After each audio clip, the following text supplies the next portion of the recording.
ভাবো কি তুমি নিজেকে? আমি কি তোমার গোলাম? হ্যাঁ, তোমাকে তুমি যা বলবে আমাকে তাই শুনতে হবে? হ্যাঁ, যাও গিয়ে রান্না করো।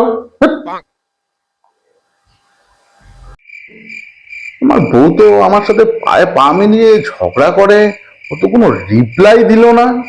ব্যাপারটা কি? হ্যাঁ, আমার আজকে একটা পার্সেল আসবে, 2000 টাকা দেবে? আবার কিসের পার্সেল? একটু আগে এত কিছু বললাম, লজ্জা হলো না তাতেও? ঠিক আছে, যাও, ওই ঘরে আমার পার্স আছে, ওখানে দেখো 2000 টাকা আছে, যাও নিয়ে নাও। ঠিক আছে। কি হলো, এখনো তো কোনো রিপ্লাই করলো না। ব্যাপারটা কি আমি তো ঠিক বুঝতে পারছি না। এতক্ষণ আমার পার্সেলটা হাতে ছিল না বলে তাই কিছু বলতে পারছিলাম না। কি বলছিলি বল, কি বলছিলি?